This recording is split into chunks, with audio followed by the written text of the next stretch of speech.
اللهم صل على محمد وعلى محمد وعجل فرجهم.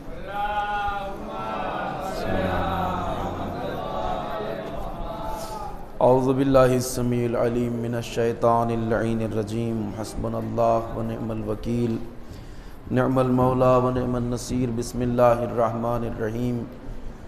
الحمد للہ الذی ہدانا لہذا وما كنا لنهتدي لولا ان هدانا الله. لقد جاءت رسل ربنا بالحق والصلاة والسلام والتحیۃ والاکرام على اشرف الانبیاء والمرسلین مولانا و مولا الکونین جد الحسن والحسین ابی القاسم محمد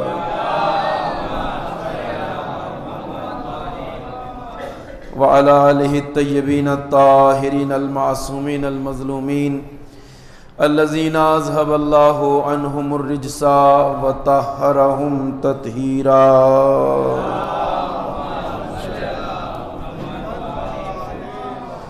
ولعنۃ اللہ الدائمۃ الباقیۃ الابدیۃ علی اعدائہم وقاتلیہم وغاصبی حقوقہم اجمعین من الآن الى قیام یوم الدین. اما بعد فقد قال ابو عبد اللہ الحسین علیہ السلام انی لم اخرج اشرا ولا بطرا ولا ظالما ولا مفسدا انما خرجت لطلب الاصلاح فی امت جدی اريد ان آمر بالمعروف وانہا عن المنکر وان اسیر بسیرت جدی و ابی. صلوات پڑھیں پر محمد و آل محمد.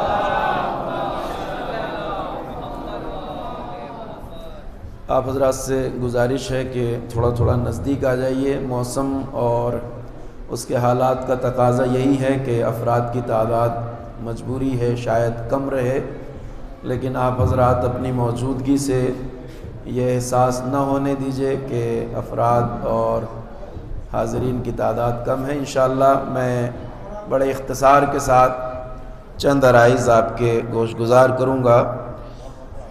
پہلی گزارش آپ حضرات سے یہ ہے کہ بارگاہ پروردگار میں دعا کریں کہ ہمارے پیش نماز خدمت گزار مخلص عالم دین مولانا غلام علی صاحب قبلہ کی والدہ کی طبیعت خراب ہے، جس کی وجہ سے انہیں اپنے وطن سیتھل جانا پڑا ہے. پروردگار بحق شہدائے کربلا علیہم الصلاۃ والسلام ان کی والدہ محترمہ کو شفائے کامل عنایت فرمائے. عزیزان محترم اور بزرگان گرامی قدر، ایام عزائے سید الشہداء ہیں اور ان ایام میں ذکر سید الشہداء کا سلسلہ جاری و ساری ہے، اور ہمیں الحمدللہ بار بار مجلس عزا کے فرش پر آنے کی توفیق اور سعادت حاصل ہو رہی ہے. یہ مقام شکر ہے کہ ذکر سید الشہداء اور اس میں شامل ہونے کی اور حاضر ہونے کی یہ جو سعادت ہے، یہ خوش نصیبی ہے ہمارے لیے. الحمدللہ ہم حاضر ہو رہے ہیں اس فرش عزا پر. پروردگار ہماری اس مختصر عبادت عزا کو اپنی بارگاہ میں شرف قبولیت عطا فرمائے. اہم ترین ذمہ داری جو ہماری بنتی ہے وہ یہ ہے کہ مجلس عزا میں آئیں اور مقصد قیام کربلا سے واقف ہوں، آگاہ ہوں.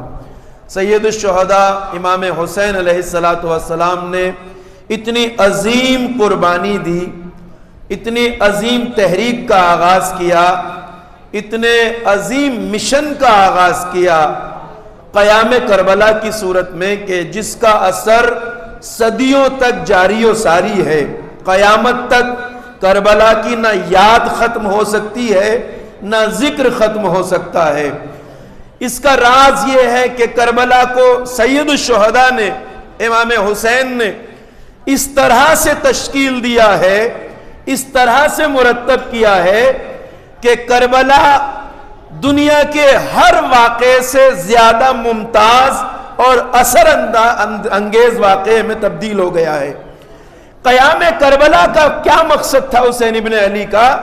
آپ نے ارشاد فرمایا، یہ کلمات جنہیں میں نے ابھی سرنامہ سخن کے طور پہ پڑھا ہے مولا کے نورانی کلمات ہیں. آپ نے ارشاد فرمایا کہ میں نہ فتنہ و فساد کے لیے نکلا ہوں اور نہ اختلاف اور شرنگیزی کے لیے نکلا ہوں، بلکہ میں اپنے نانا کی امت کی اصلاح کے لیے نکلا ہوں۔ حسین کے قیام کا مقصد نانا کی امت کی اصلاح تھی۔ مولا آپ اصلاح کس طرح فرمائیے گا؟ کہا میں امر بالمعروف کروں گا اور نہی عن المنکر کروں گا۔ اگر میں آپ کے ذہنوں کو بچپن اور مکتب کی طرف متوجہ کروں تو ایک سبق یاد دلانا چاہتا ہوں، میں نے بھی پڑھا ہے، آپ نے بھی پڑھا ہے۔ اصول دین یعنی دین کی جڑیں 5 ہیں، فروع دین یعنی دین کی شاخیں 10 ہیں۔ اس میں پڑھایا جاتا ہے کہ اول نماز، روزہ، خمس، زکوٰۃ، اسی میں ایک چیز آتی ہے امر بالمعروف اور نہی عن المنکر۔ بس ہمیں اس سبق کو اس وقت یاد کرنا ہے، اور میں یہ کہنا چاہتا ہوں کہ جس طرح ہمارے اوپر نماز واجب ہے، روزہ واجب ہے، حج واجب ہے، اسی طرح امر بالمعروف اور نہی عن المنکر بھی واجب ہے۔ اگرچہ ہم اسے ایز اے واجب نہیں لیتے، ہمارا دماغ ذہن اس بات کی طرف متوجہ نہیں ہوتا، جس طرح ہم نماز کو واجب سمجھتے ہیں، امر بالمعروف کو اگرچہ واجب ہے۔ کیا مطلب ہے اس کا دوستوں؟ مطلب یہ ہے کہ انسان جس سماج میں رہتا ہے، جس سوسائٹی اور جس معاشرے میں رہتا ہے، اس میں اچھائیوں، نیکیوں، فضیلتوں اور خوبیوں کو آگے بڑھانے، پروان چڑھانے کے لیے کوشش کرے اور برائیوں کو روکنے کی کوشش کرے۔ یہ ہے امر بالمعروف اور نہی عن المنکر۔ ہر ناانصافی کے خلاف آواز اٹھائے، ہر غلط بات کے خلاف آواز اٹھائے اور اچھائیوں کو فروغ دے، یہ ہم سب پہ فرض ہے۔ ایک نوجوان جو کربلائی جوان ہے، اسے یہ یاد رکھنا چاہیے کہ نہ صرف نماز پڑھ لینا کافی ہے، نہ عزاداری کر لینا کافی ہے، بلکہ سماج میں اچھائیوں کو بڑھاوا دینا اور برائیوں کو روکنا، یہ مقصد قیام کربلا ہے جو حسین ابن علی نے بیان کیا ہے۔ کربلا کے قیام کا مقصد ہے امر بالمعروف نہی عن المنکر۔ اچھا، اگر ہم اسے سمجھتے بھی ہیں، سنتے بھی ہیں، تو ہم سمجھتے ہیں امر بالمعروف اگر کرنا بھی ہے تو بس اتنا ہوتا ہے کہ خدا نہ خواستہ کسی نے کالے جوتے پہن لیے ہیں تو اسے ہم ٹوک دیتے ہیں کہ بھائی کالے جوتے پہننا مکروہ ہے۔ چھوٹی چھوٹی چیزوں میں ٹوک دیتے ہیں۔ امر بالمعروف یہ نہیں ہے۔ ہاں ٹھیک ہے، جو بھی بات آپ کو خلاف شریعت نظر آئے کہیے، مگر امر بالمعروف کا مطلب یہ نہیں ہے کہ بس آپ جوتے اور چپل پہ ٹوکتے پھریں کسی کو، نہیں۔ امر بالمعروف کا مطلب یہ ہے کہ جب معاشرے پہ کوئی ظالم مسلط ہو جائے تو اس کے خلاف قیام کرو، اسی طرح جس طرح حسین ابن علی نے کیا۔ ایک صلوات پڑھ لیجئے بر محمد و آل محمد۔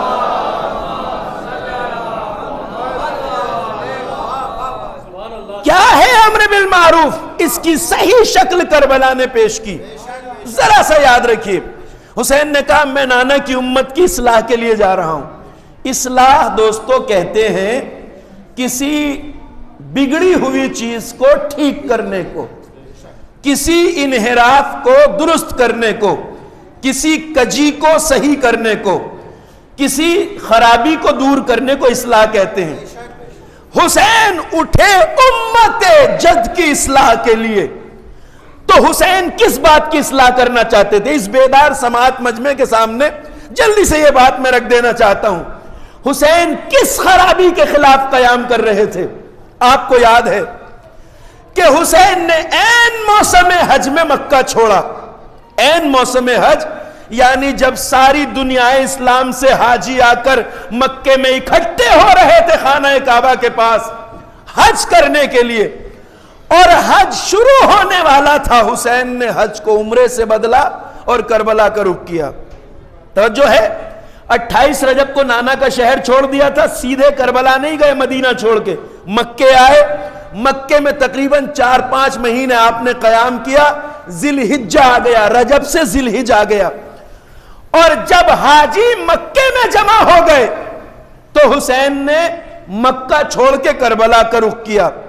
حسین کچھ بتانا چاہتے تھے امت کو، اپنا مقصد واضح کر دینا چاہتے تھے. اب دیکھیے، جو حاجی مکے میں آ رہے ہیں حج کرنے، تو جب حج کرنے آئے ہیں تو کعبے میں آ کے نماز بھی پڑھیں گے، ہے نا؟ جب مکے آئے ہیں تو روزہ بھی رکھیں گے، طواف کعبہ بھی کریں گے، صفا و مروہ کے درمیان سعی بھی کریں گے، قرآن بھی پڑھیں گے، تلاوت قرآن بھی ہوگی.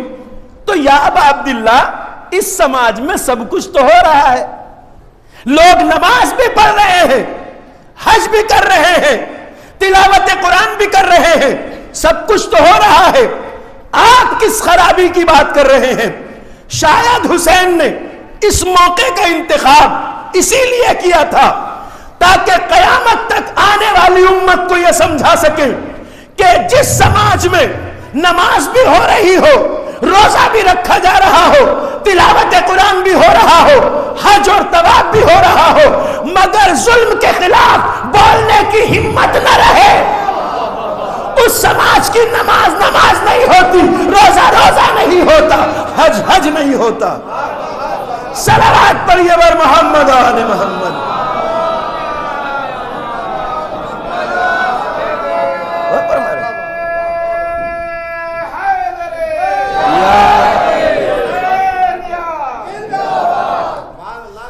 یہ معاشرہ کیا بھول چکا تھا؟ یہ معاشرہ ظلم کے خلاف بولنا چھوڑ چکا تھا، یہ ناانصافی کے خلاف بولنا چھوڑ چکا تھا، یہ ظلم کے خلاف آواز اٹھانا چھوڑ چکا تھا.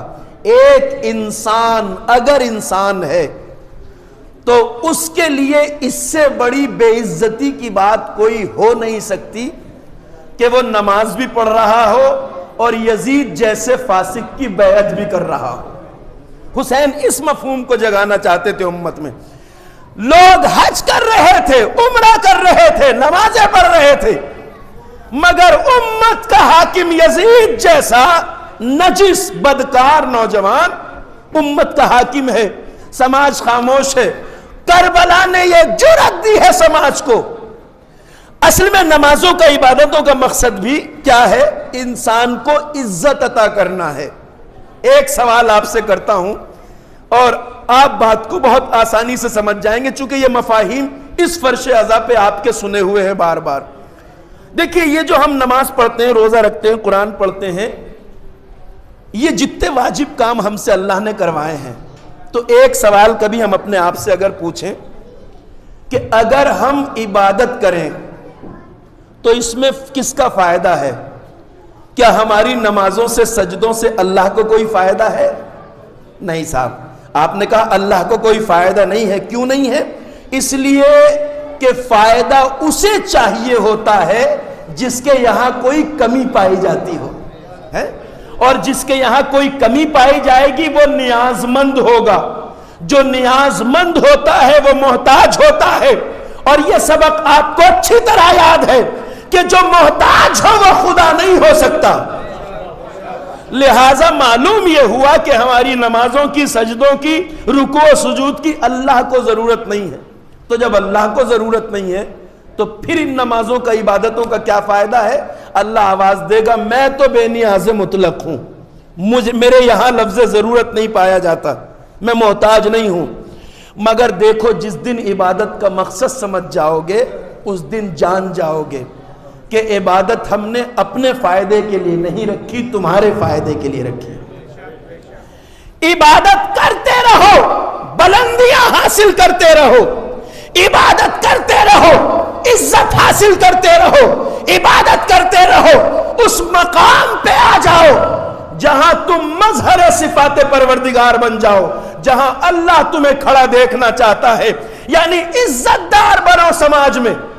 اور وہ عزت دار نہیں ہو سکتا جس کا حاکم یزید جیسا ہو. حسین اس مفہوم کو جگانا چاہتے تھے. وہ عزت دار نہیں ہو سکتا جو یزید کی بیعت کر کے زندگی گزارتا ہو. عبادت کا مقصد ہے عزت حاصل کرنا. دیکھیے، جب ہم سجدہ کرتے ہیں جوانوں، تو سجدے میں ہم جو پیشانی رکھتے ہیں، پیشانی، اسی پیشانی میں اللہ نے دماغ رکھا ہے یا نہیں؟ اسی پیشانی میں اللہ نے دماغ رکھا ہے، اور دماغ ہی سے تعلق ہے عقل کا۔ سجدہ جہاں ہمیں بہت سارے سبق دیتا ہے، وہاں ایک سبق یہ بھی دیتا ہے کہ جب اللہ کی بارگاہ میں سجدے میں سر رکھو تو جو پیشانی میں دماغ ہے اس میں یہ بات بٹھا لو کہ پوری کائنات میں اکیلی ایک ذات ہے اللہ کی جس کے آگے تمہارا سر جھکنا چاہیے۔ اللہ انسان کو کہاں دیکھنا چاہتا ہے؟ پوری کائنات میں ایک ذات ہے اللہ کی جس کے آگے تمہارا سر جھکنا چاہیے۔ سجدہ یہ سکھاتا ہے، اور جب سجدے سے سر اٹھاؤ تو اتنے سر بلند ہو جاؤ، اتنے سر بلند ہو جاؤ کہ سر نوک نیزہ پہ جائے تو جائے مگر ظالم کے آگے جھکتا نظر نہ آئے۔ صلوات پڑھیے بر محمد و آل محمد۔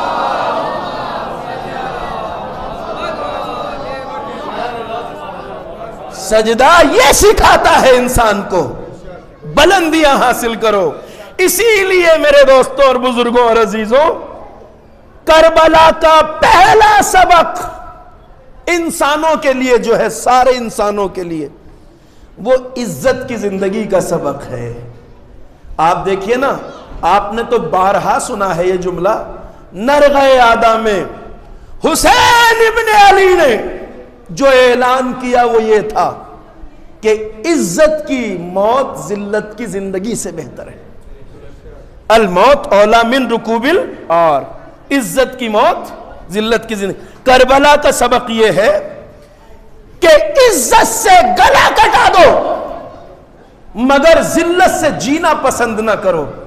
اسلام کا شعار یہ ہے، کربلا کا پیغام یہ ہے انسانوں کے لیے، اور یہ کسی مسلک، کسی مذہب، کسی فرقے سے نہیں ہے۔ یہ عزت کا سبق سارے انسانوں کے لیے ہے۔ حسین کا عزت وہ چیز ہے جو ہر کسی کو چاہیے۔ اس میں کوئی یہ تھوڑی کہ کس دھرم کا آدمی عزت سے جینا چاہتا ہے۔ آپ روڈ پہ کسی کا بھی ہاتھ پکڑ کے پوچھئے سماج میں عزت سے جینا چاہتے ہو یا ذلیل ہو کر، جواب اس کا ایک ہی ہوگا، ہم عزت سے جینا چاہتے ہیں۔ اگر عزت سے جینا چاہتے ہو تو عزت کی سب سے بڑی درسگاہ ہے مجلس عزائے حسین، جہاں سے عزت سے جینے کا سبق سکھایا جاتا ہے۔ حسین نے کہا عزت کے لیے گلا کٹانا پڑے تو کٹا دو، گھر لٹانا پڑے تو لٹا دو، گود کے بچوں کو دینا پڑے تو دے دو، مگر ظالم کی بیعت نہ کرو، اپنی عزت کو پامال نہ ہونے دو۔ کربلا کا یہ پیغام ہے عزیزوں۔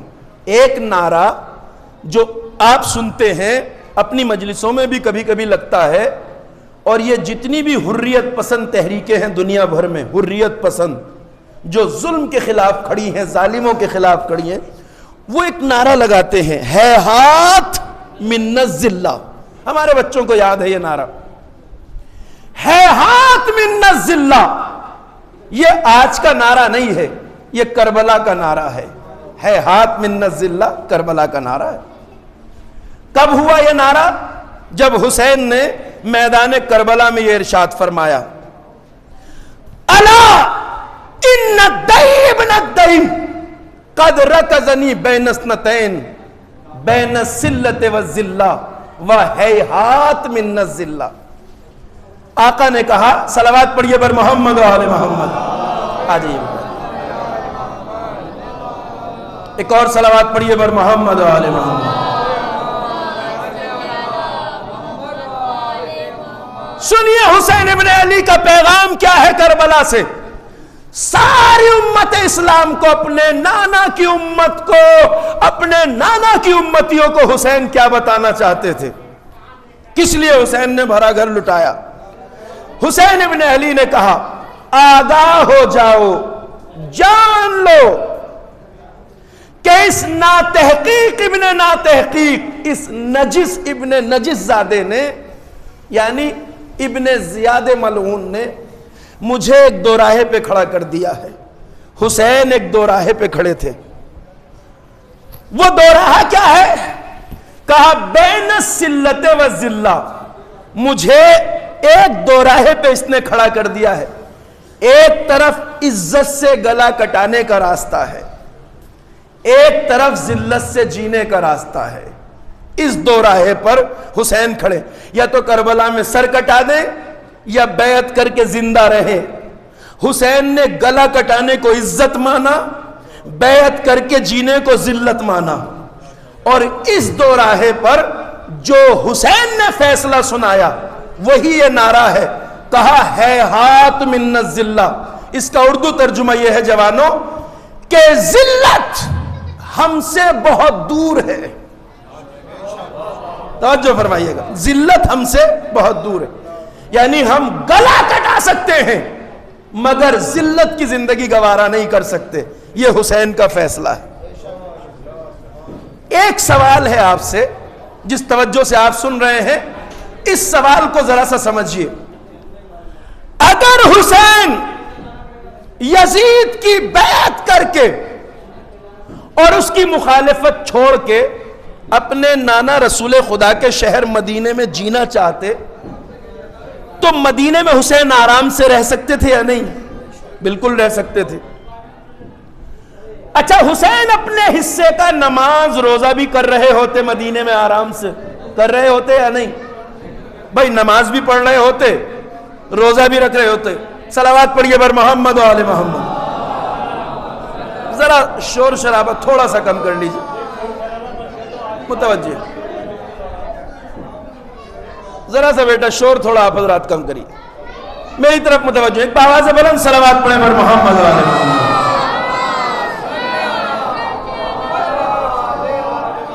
آپ میری طرف متوجہ رہے. حالات ایسے ہیں کہ یہ صورتحال چلتی رہے گی. نوجوانوں کو جلوس کی بھی تیاری کرنا ہے، ذرا سا دھیان میں زیادہ وقت نہیں لوں گا. حسین ابن علی اگر یزید کا اپوز کرنا چھوڑ دیتے اور مدینے میں رہتے تو اپنے حصے کی نماز پڑھ رہے ہوتے نا، روزہ بھی رکھ رہے ہوتے، گھر میں بیٹھ کے آرام سے قرآن بھی پڑھ رہے ہوتے حسین. اور یہ بھی سچ ہے کہ چونکہ آپ نواسۂ رسول ہیں تو مدینے والے آپ کو سلام بھی کیا کرتے. ایسی بات تھوڑی ہے کہ لوگ سلام دعا کرنا چھوڑ دیتے. سب سلام کرتے حسین کو. وہ بھی سلام کرتے جو بنی ہاشم کے چاہنے والے تھے، اور وہ بھی سلام کرتے جو یزید کے طرفدار تھے، بنی امیہ. چونکہ جب معاملہ ہی سول آؤٹ ہو گیا تو اب سلام دعا سب کرتے نا. یزید کا گورنر جو مدینے میں تھا، ولید ابن عقبہ جس نے سوال بیعت کیا تھا، وہ بھی آپ سے سلام کرتا. مروان ابن حکم بھی آپ کو سلام کیا کرتا. تو آپ کو تو سارے مدینے والے سلام بھی کرتے، آپ اچھے سے نماز روزہ بھی کرتے. تو حسین نے یہ زندگی کیوں قبول نہیں کی؟ ارے جسے سب سلام کر رہے ہوں اسے تو بعض لوگ عزت سمجھتے ہیں. میں آپ کو جس موڑ پہ لانا چاہ رہا ہوں سنیے گا. بعض لوگ اسے عزت کی زندگی سمجھتے ہیں نا، تو یہ کیا عزت نہیں تھی؟ یہ عام انسان کی نظر میں عزت ہو سکتی ہے مگر حسین کی نظر میں ذلت کی زندگی ہے. ہمارے یہاں کیا ہے صاحب؟ ہمارے یہاں ایسا ہے کہ کچھ لوگ ہمارے بیچ ایسے ہوتے ہیں جو بڑے فخر سے کہتے ہیں کہ بھئی دیکھو ہماری تو بڑی عزت ہے سماج میں، چونکہ ہمارے تعلقات ان سے بھی اچھے ہیں، ان سے بھی اچھے ہیں. ہوتا ہے نا کہ صاحب ان کے تعلقات اچھوں سے بھی اچھے، بروں سے بھی اچھے. وہ سمجھتے ہیں کہ ہماری بڑی عزت ہے، مگر حسین یہ آواز دے رہے ہیں کہ جو اچھوں سے بھی اچھا ہو، بروں سے بھی اچھا ہو، وہ اچھا حسین ہی نہیں ہو سکتا. صلوات پڑھیے بر محمد و آل محمد. غور فرمائے. یہ زندگی حسین کو منظور نہیں ہے کہ آپ کے لیے اچھے بھی اچھے ہوں، برے بھی اچھے ہوں، سب سے سلام دعا ہے ہماری. نہیں، ایک حسینی کردار انسان کو ایسا ہونا پڑتا ہے کہ جس سماج میں ایک حسین والا جیتا ہے وہ مظلوموں کے لیے ہمت کا سبب بنتا ہے، اور وقت کے یزیدوں کی نیند اس کی وجہ سے اڑ جاتی ہے۔ حسینیت اس کا نام ہے جوانوں۔ مظلوم کربلا کا جو پیغام ہے ہمارے لیے یہی ہے کہ حسین ابن علی نے اسے ذلت کی زندگی کہا ہے۔ یزید کی بیعت کر کے، ظالم کی بیعت کر کے، ملعون کی بیعت کر کے جینا حسین کی نظر میں جینا نہیں ہے۔ سر جھکا کے جینا حسینی کردار نہیں ہے۔ حسینی کردار ہے سر اٹھا کے جینا۔ حسینی کردار ہے وقت کے یزیدوں کو للکارنا۔ حسینی کردار ہے باطل کے خلاف آواز اٹھانا۔ اس لیے میں نے آپ سے یہ عرض کیا، دیکھیے یہ جو آپ ماتم کرتے ہیں، جلوس لے کے جائیں گے، ماتم کریں گے، پہلی ضرورت تو یہ ہے کہ ہم اپنے جوانوں کو، اپنے بچوں کو یہ بتائیں کہ ماتم کا مقصد کیا ہے۔ واللہ جس دن ہمارے بچے ماتم کے مقصد کو سمجھ جائیں گے، زندگی میں انقلاب آئے گا، بدلاؤ آئے گا۔ کیونکہ ماتم کوئی ایسی چیز نہیں ہے جسے رسمی طور پہ کیا جاتا ہو۔ ایک بات کی طرف دھیان دیجئے، اسلام کی 1400 سال کی تاریخ میں ہر زمانے کے ظالم نے، چاہے وہ حجاج رہا ہو، چاہے منصور دوانقی، چاہے متوکل عباسی، چاہے آج کے دور کے ظالم عراق کا ڈکٹیٹر آپ کو یاد ہوگا، اس کے زمانے تک ہر دور کے ظالموں نے کسی عبادت سے نہیں روکا، نہ نماز سے، نہ روزے سے، نہ حج سے۔ ہر دور کے ظالم نے اگر روکا ہے تو عبادت عزا سے روکا ہے۔ جس نے بھی پابندی لگائی حسین کے ماتم پر، یہ ظالموں کا حسین کے ماتم پہ پابندی لگانا دلیل ہے اس بات کی کہ وہ جانتے ہیں کہ ماتم کے اندر راز کیا پوشیدہ ہے۔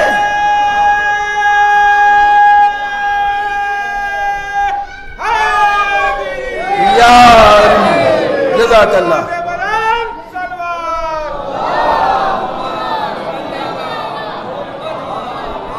غور فرما رہے ہیں جوانوں، ظالموں کا ہر زمانے میں ماتم پہ پابندی لگانا اس بات کی دلیل ہے کہ ماتم میں کوئی ایسا راز ہے جس سے وقت کے یزیدوں کو پریشانی ہوتی ہے۔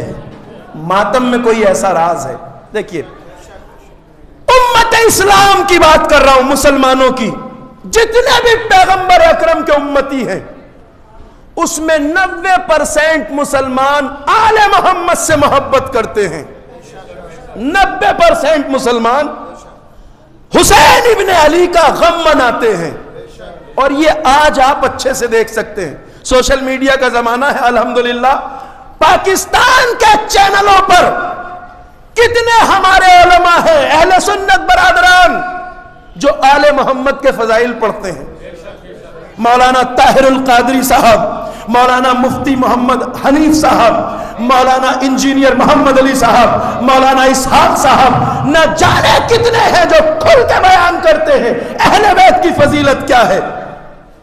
آج مولانا مفتی طارق صاحب خاص طور سے یہ کہہ رہے ہیں صاف لفظوں میں، طارق جمیل صاحب، کہ جو حسین پر نہ روئے اسے میں مسلمان تو دور کی بات انسان نہیں مانتا۔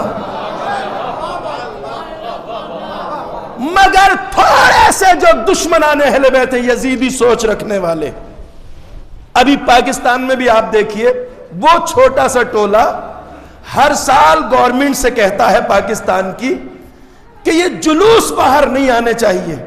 ہم جس سرزمین پہ ہیں الحمدللہ یہ امن کی سرزمین ہے، یہاں کبھی پابندی نہیں ہوتی، مگر پاکستان میں آپ دیکھتے ہیں وہ کہتے ہیں سرکار سے کہ ان سے کہو اپنا کام امام باڑوں کے اندر کریں، باہر نہ آئیں۔ باہر آنے سے ڈر کیوں ہے؟ اچھا وہ کبھی ناچنے گانے والوں کے باہر آنے پہ پابندی نہیں لگاتے، ڈھول تاشے تماشے والوں پر پابندی کا مطالبہ نہیں کرتے۔ جب بھی مانگتے ہیں جلوس باہر نہیں آنا چاہیے، جلوس باہر نہیں آنا چاہیے۔ اس کا مطلب یہ ہے کہ ماتم یزیدوں کی نیند اڑاتا ہے۔ صلوات پڑھیے بر محمد و آل محمد۔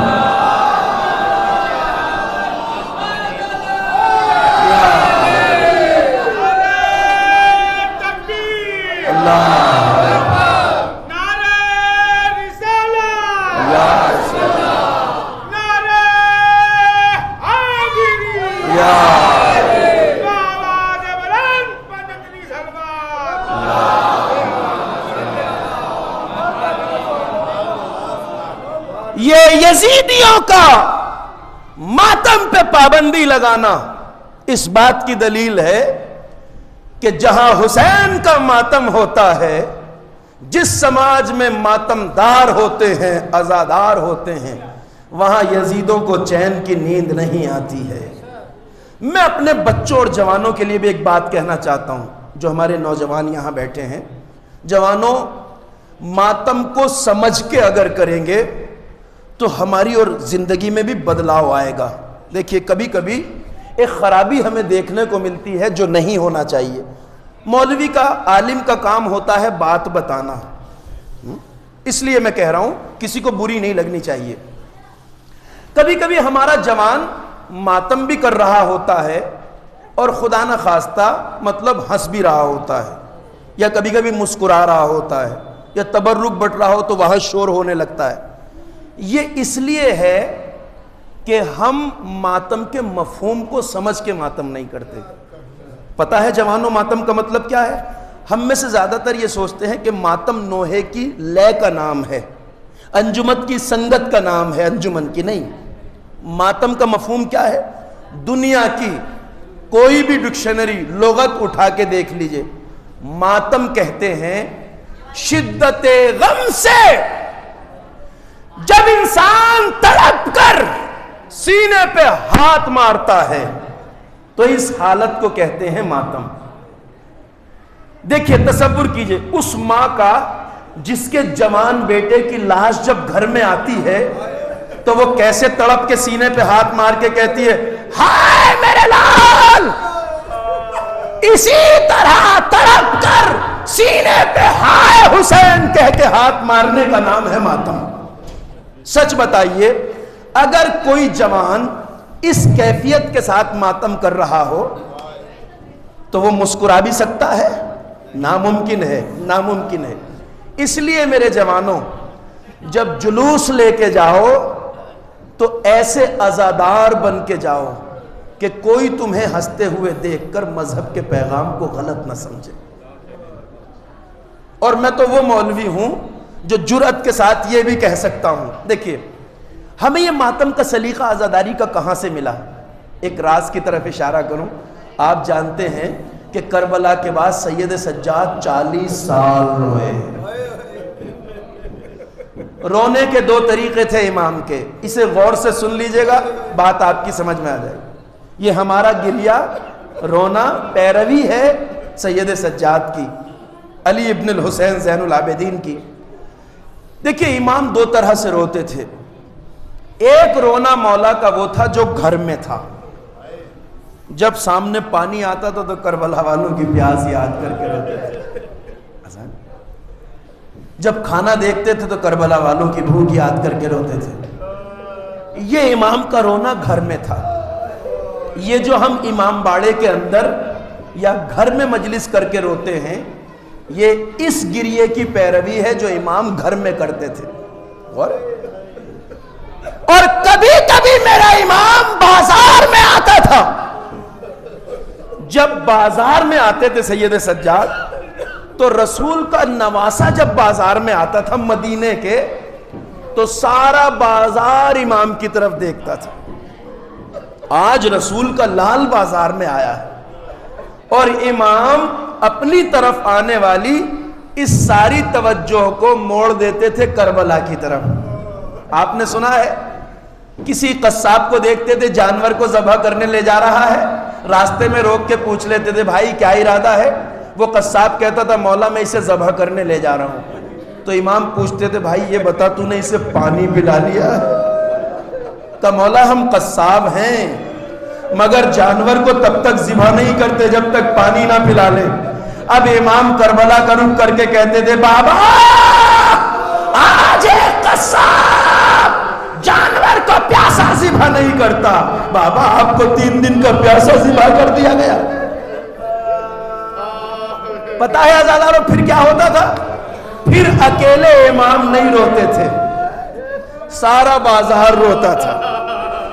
اب میں نے کہا جو گھر میں روتے تھے اس کی پیروی ہے امام باڑے یا گھر میں رونا، اور جو بازار میں روتے تھے اس کی پیروی ہے جلوس کو بازار میں لے جانا۔ حسینیوں جب بازار میں جاؤ تو ایسے عزادار بن کے جاؤ کہ تنہا تم عزادار نہ بنو بلکہ تمہارے دیکھنے والوں کی آنکھوں سے بھی حسین کے لیے آنسو نکل آئے، سارا بازار مل کے کہے یہ جس حسین کو رو رہے ہیں وہ مظلوم ہے، وہ بے کس ہے۔ تو پہلی تاکید میری اپنے بچوں اور جوانوں سے یہ ہے کہ جلوس کو اس طرح لے کے جاؤ کہ تمہارا اثر، تمہارے ماتم کا اثر دوسروں کے دلوں پہ پڑے، اور جلوس سے کسی کو تکلیف نہ پہنچے۔ راستوں کو اس طرح صاف رکھو، صفائی کلیننگ کا پورا خیال رکھو، اس لیے کہ حسین کا مکتب ہے یہ، اس سے جوڑنا ہے انسانوں کو، توڑنا نہیں ہے۔ تو پہلی بات عزاداری پیروی ہے سید سجاد کی، اس طرح کرو جس طرح مولا کرتے تھے۔ امام بازار میں آتے تھے، سب آپ بھی بازار میں جائیں تو سب کہے کہ ہاں یہ عزادار ہے۔ اچھا،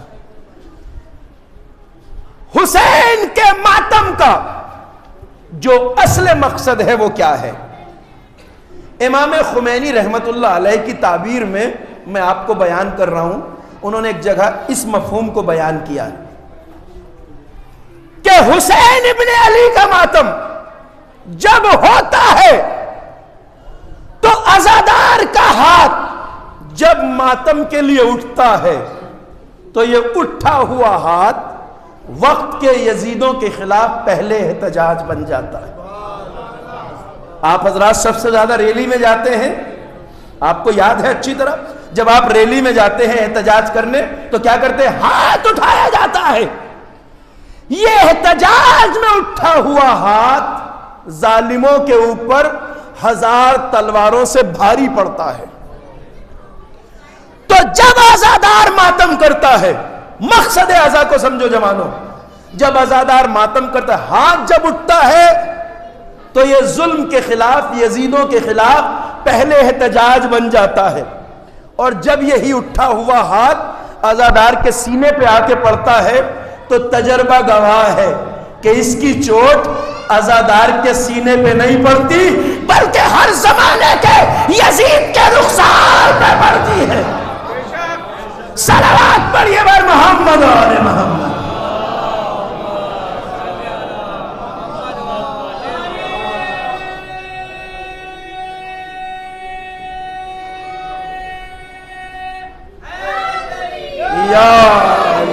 جزاک اللہ جزاک اللہ۔ مقصد عزا کو سمجھ کے عزاداری کرو، زندگی میں بدلاؤ آئے گا، حسین کا پیغام آگے بڑھے گا۔ یزیدوں کو، ظالموں کو عزاداری سے اسی لیے عداوت ہے کہ یہ عزادار کا ہاتھ ہر زمانے کے یزیدوں کے رخسار پہ پڑتا ہے۔ ظالم عزاداری کو برداشت نہیں کرتے، مظلوم عزادار کے ساتھ ہوتے ہیں۔ حسین کا ماتم سوئے ہوئے سماج میں انقلاب لاتا ہے، بدلاؤ لاتا ہے، ظلم سے ٹکرانے کی ہمت پیدا کرتا ہے، سوئے ہوئے سماج کو جگاتا ہے حسین کا ماتم۔ یہ جو آپ 10 20 100 150 جوان ماتم کرتے ہیں، یہ مت سمجھیے کہ ہمارے ماتم سے کیا ہوتا ہے، نہیں، تعداد میں یار نہیں ہے کربلا میں، کردار میں یار ہے۔ 72 بھی لاکھوں کی یزیدیت کو دفن کرنے کی طاقت رکھتے ہیں۔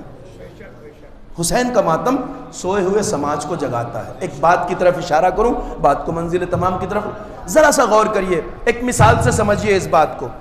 آپ سوچتے ہیں یہاں ہم سینے پہ ہاتھ مار رہے ہیں، کیا ہوتا ہے؟ میں بتاتا ہوں کیا ہوتا ہے۔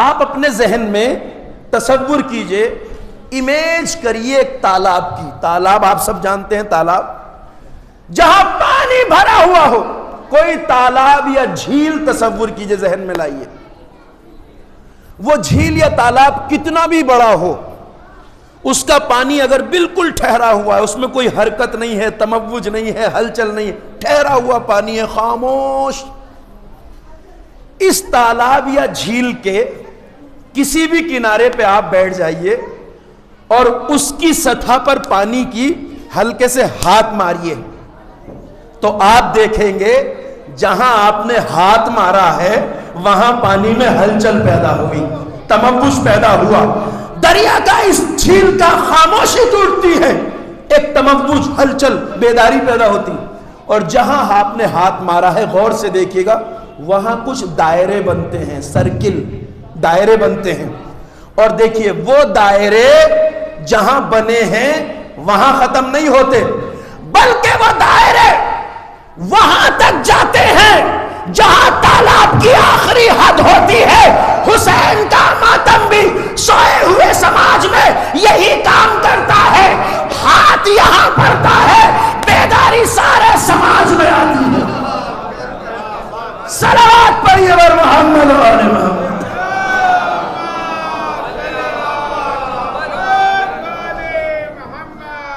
میرے عزیزوں اور جوانوں، جلوس لے کے جائیں گے، مظلوم کربلا کا ماتم کریں گے، یہ ماتم اس بات کی دلیل ہے کہ حسین کا عشق دلوں میں اتنا مضبوط ہے۔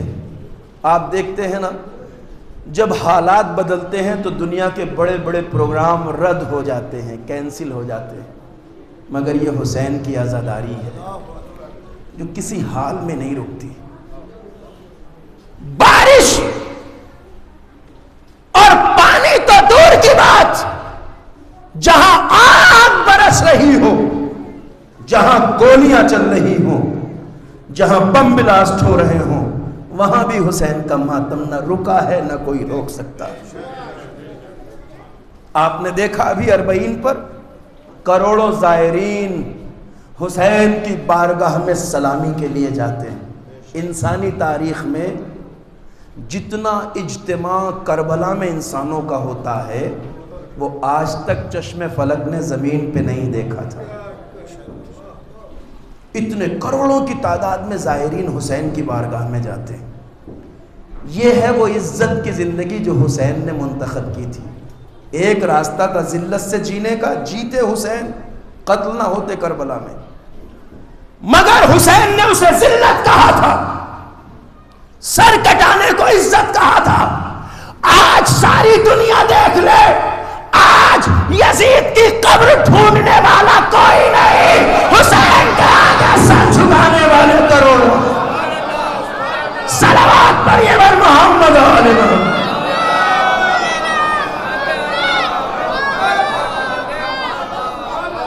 ہاں یہی حسین کا راستہ ہے، یہی عزت اور شرف کا راستہ ہے۔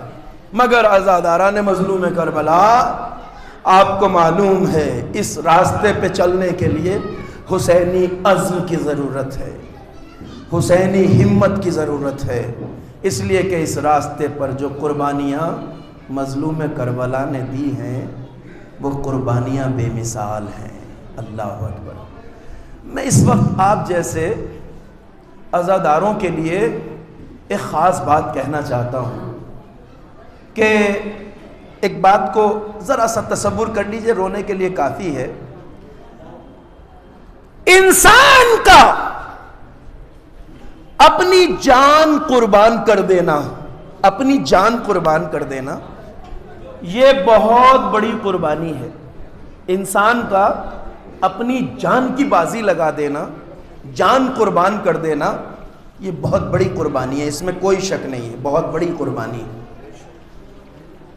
مگر اپنی جان دینے سے بھی بڑی ایک قربانی ہے عزاداروں، وہ میں آپ کو بس ابھی بتا رہا ہوں۔ ایک غیرت دار کے لیے اپنی جان دینے سے بھی بڑی ایک قربانی ہے، اور وہ قربانی کیا ہے؟ وہ ہے اپنی ماؤں اور بہنوں کو ننگے سر بازاروں میں دیکھنا۔ حسین ابن علی نے اپنی جان کی قربانی سے بڑی جو قربانی دی ہے وہ اپنی بہنوں کی بیردائی تھی. زینب اور ام کلثوم کا بیردہ بازاروں میں جانا. بغیر دلیل کی بات نہیں کر رہا ہوں, یاد کیجئے یہ بڑی قربانی ہے جو حسین نے دی ہے. زینب اور ام کلثوم کا ننگے سر بازار, جن کا کبھی سر کھلا سورج نے نہ دیکھا ہو, وہ شہزادیاں, وہ نبی زادیاں, وہ مخدرات عصمت و طہارت ننگے سر بازاروں میں پھرائی جائیں. یاد کیجئے ایک دن نانا نے اپنے نواسے کو زانو پہ بٹھایا. حسین چھوٹا سا تھا. حسین نانا کے زانو پہ بیٹھے ہیں رسول خدا کے, اور نانا نے اپنے لال حسین سے پوچھا, بیٹا حسین میرے لال, ایک دن وہ آئے گا حسین کہ جب میرا دین بچانے کے لیے تمہیں اپنا گلا کٹانا ہوگا. تو روایت کہتی ہے حسین نانا کو دیکھ کے مسکرائے اور بلا رکے بلا تعمل بے ساختہ جواب دیا, اچھا نانا اگر ایسا وقت آئے گا تو میں گلا کٹا دوں گا نانا. کہا بیٹا 18 سال کا جوان بیٹا علی اکبر. حسین نے بلا رکے جواب دیا, نانا میں اپنا اکبر دے دوں گا. کہا بیٹا 13 سال کا بھتیجا قاسم. کہا نانا دے دوں گا. کا 32 سال کا بھیا عباس. حسین نے بلا ساختہ جواب دیا, نانا دے دوں گا. کہا بیٹا 6 مہینے کا ننھا علی اصغر. کہا نانا دے دوں گا. مگر جب نانا نے کہا بیٹا زینب و ام کلثوم کی بیردائی, تو تاریخ کہتی ہے بے ساختہ نہیں کہہ سکے حسین نانا دے دوں گا. حسین نے سر جھکا لیا اور کچھ دیر بعد سر اٹھا کے پوچھا, نانا کیا میری بہنوں کی بے پردگی کے بغیر دین نہ بچے گا؟ کہا نہیں میرے لال. تو کہا اچھا نانا حسین یہ قربانی بھی دے گا. اجرکم اللہ پہنچ گئے آپ کے دماغ. اگر یہ قربانی بڑی نہ ہوتی تو حسین تحمل نہ کرتے, جو اکبر کو بے تحاشا دے دے, جو قاسم کو دے دے. سلام حسین ابن علی پر. حسین تو کربلا میں سر کٹا کے سو گئے. مگر عزاداروں اس کے بعد خیموں میں آگ لگی, نبی زادیوں کے سر سے ردائیں چھینی گئیں, ننگے سر شام و کوفہ کے بازاروں میں لے جایا گیا. سلام غیرت کائنات سید سجاد پر. روایتیں کہتی ہیں بیڑیوں, ہتھکڑیوں اور زنجیروں میں بندھا ہوا میرا مولا سید سجاد ہر بازار سے سر جھکا کے گزر گیا. کسی بازار میں سید سجاد نے سر نہیں اٹھایا. عزاداروں کو سر اٹھائے بھی تو کیسے, جس کی مائیں بہنیں اور پھوپھیاں ننگے سر پشت ناقہ پہ بیٹھی ہوں, اور نو کے نیزہ پہ جس کے بابا اور بھائیوں کا سر ہو, وہ سر اٹھائے بھی تو کیسے. میں عزادارہ نے مظلوم کربلا آپ کو جو منظر دکھا رہا ہوں, سید سجاد غیرت کائنات. آپ نے ایک بات سن رکھی ہے کہ سید سجاد کے دل پر شام و کوفہ کے بازاروں میں جو گزری اس کا حال کوئی نہیں سمجھ سکتا. کربلا کے بعد میرا مظلوم مولا 40 سال رویا. پانی کو دیکھتے تھے کربلا والوں کی پیاس یاد آ جاتی تھی, کھانا دیکھتے تھے کربلا والوں کی بھوک یاد آ جاتی تھی, بازار میں جانوروں کے کٹے ہوئے سر دیکھتے تھے تو کربلا یاد آ جاتی تھی. روایت کہتی ہے کہ جب مولا کربلا کے بعد میدان کربلا کے بعد جب مدینے میں کبھی بازار میں آتے تھے تو قصاب کٹے ہوئے گوشت میں پردہ ڈال دیتے تھے. کہیں میرے مولا کو کربلا یاد نہ آ جائے. ہر قدم پہ روتا تھا میرا مولا. مگر اگر کبھی کسی نے یہ سوال کر لیا مولا سب سے زیادہ مصیبتیں کہاں پڑی, سب سے زیادہ مصیبتیں مولا کہاں پڑی, تو کربلا کا نام نہیں لیتے تھے. جہاں اکبر مارا گیا, جہاں قاسم مارا گیا, جہاں اصغر مارا گیا, جہاں چچا عباس, کربلا کا نام نہیں لیتے تھے. بس تڑپ کے یہ کہتے تھے الشام الشام الشام. سید سجاد شام و کوفہ کے بازاروں کو کبھی نہیں بھولے. عزاداروں, ایک امام کا ایک کلام ہے جس کا میں ترجمہ کر رہا ہوں, ترجمہ کر رہا ہوں, ترجمانی کر رہا ہوں, ترجمہ نہیں.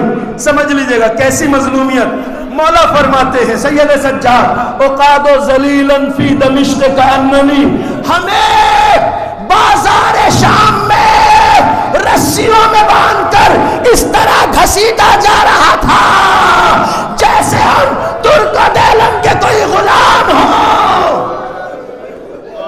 جن کا کوئی مددگار نہ ہو. اجرکم اللہ, اجرکم اللہ. خدا کسی غم میں نہ رونا ہے سوائے غم اہل بیت کے. مجلس تمام ہو رہی ہے عزاداروں. میر انیس نے اسی درد کو بیان کیا ہے. عابس سے جب وطن میں کسی نے کیا کلام, گزرے قلق زیادہ کہاں تم پہ یا امام, فرمایا رو کے آپ نے الشام شام شام.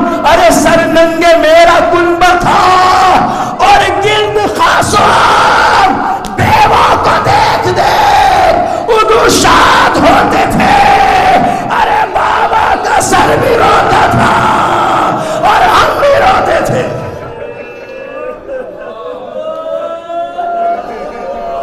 عزادارہ نے مظلوم کربلا ایام عزا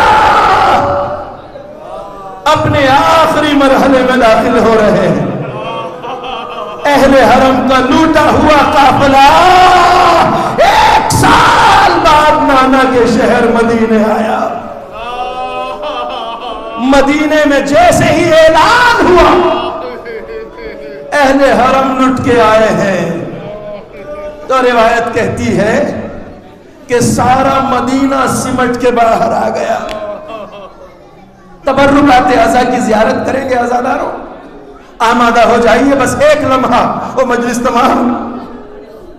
جب سید سجاد کے استقبال کے لیے, لٹے ہوئے قافلے کے استقبال کے لیے سارے مدینے والے باہر آ گئے, تو سب سے آگے آگے سید سجاد کے چچا محمد حنفیہ آئے. محمد حنفیہ آگے آئے اور یکایک شدت جذبات سے اپنے بھتیجے سید سجاد کو آغوش میں لے کے سینے سے لگا لیا.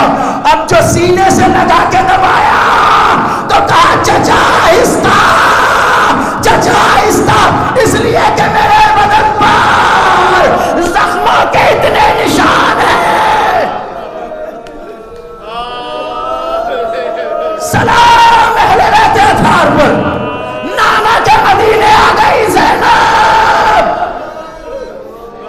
روایت کہتی ہے جب نانا کی قبر پہ زینب پہنچی تو خود کو قبر رسول پہ گرا دیا اور کہا نانا میں کربلا سے لٹ کے آئی ہوں, نانا میرا بھیا مارا گیا, نانا میرا گھر کربلا میں لٹ گیا.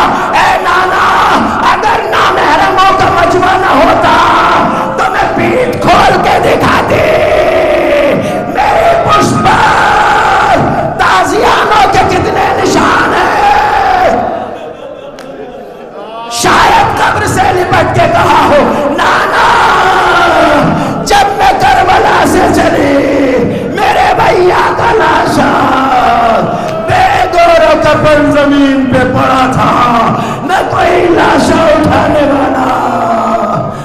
کوئی کفن دینے والا، نہ کوئی تابوت اٹھانے والا۔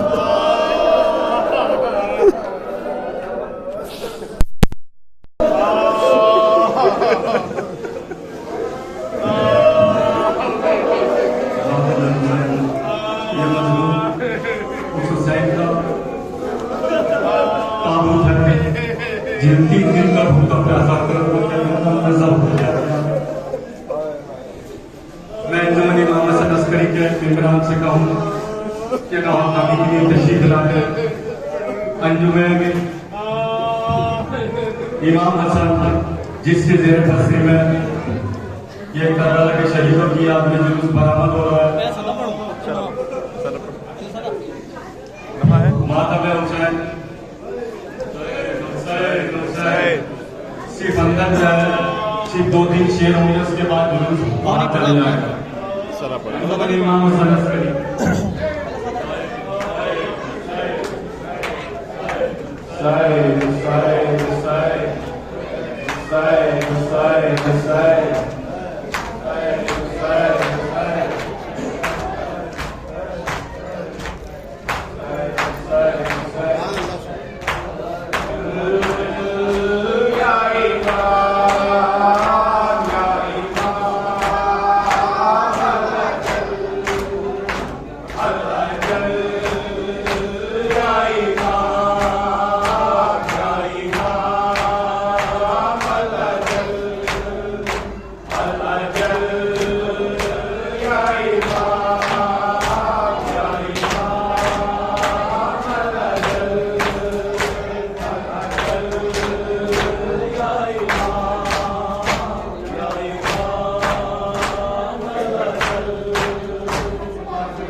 یا